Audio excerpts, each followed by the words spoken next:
I view our combined efforts as a team approach to moving forward. You know, when you see the Earth from space, it changes the way you look at things. You know, it looks like an island in this vast black ocean. And if you live on an island, you want to take care of the island. Sure. So that's all the sustainability and environmental things. But also, it is one global community. And when you look, there's no borders. And so we're all on this island together. And that kind of spiritual reckoning all astronauts go through, it's called the overview effect. And when you have that feeling, you realize it's a team effort. It's not about me, it's about the team. And so at NASA, we're trying to make people's lives better by our effort.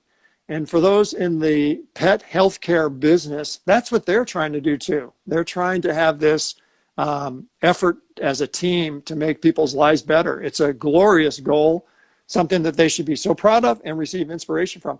And when things get tough, you know, when this pandemic hit, for example, and you've got pets that, you know, the owners can't even come in with the pets anymore, and all these really big challenges. Right. The reason that you will persevere is because you chose something you're passionate about, and it's worth it. This wonderful goal at the end to help everybody as a team, to provide passion. I mean, you're in a passion industry, basically. And so for me, you know, when I got kicked in the teeth on my path, I was able to keep going because the end goal was so important to me and had such worthy goals. And I think that's what your employees and teams have seen this year. You know, anytime that you have this really big goal that you're passionate about, you're able to weather the storms. And when you get kicked in the teeth or fall to the ground or make a mistake or have bad luck, you're able to continue because of this mindset that explorers have and high achievers have. And so for me, along the way, I had a near-death experience at the age of 15, 11-day hospital stay, which, you know, was a really close call. But I came out of that with this new lessons in resilience, this new kind of life philosophy to make sure that you simplify your life and can identify what the important things are, including big dreams and how to find joy and balance. After that hospital stay, the Air Force rejected me from going to the Air Force Academy, and the only pathway to becoming an astronaut was through the military. And so in some ways, the dream was dead at that point. But, you know, you've got to pivot in these tough times and come up with new creative solutions. So I went to college, got a couple engineering degrees, and as I said before, worked for IBM and NASA. But when I started applying to NASA, they didn't want me either. So over a 10-year period, they rejected me 4 times. And of course, again, it's each case, it's this really disappointing moment.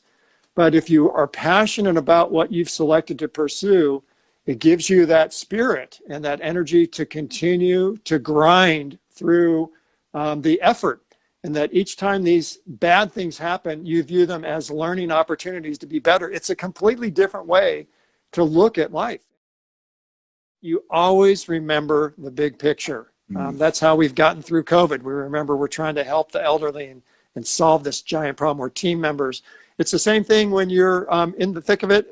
You're concentrating for that moment.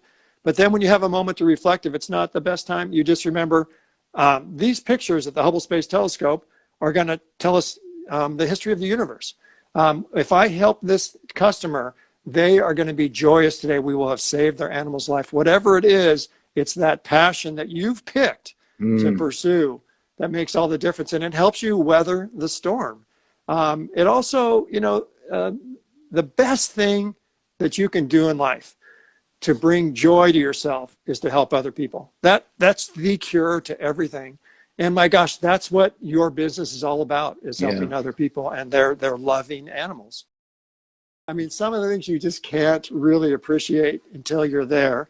I think seeing the grandeur of the Earth, I mean, I knew it would be spectacular, but this effect it has on those who are able to, you know, lucky enough to see it from there is more than I could have imagined. And it really begs the question, you know, would the world be a different place if we could send all the leaders into the world so that they could see that we are on an island that we need to take care of and we need to take care of each other?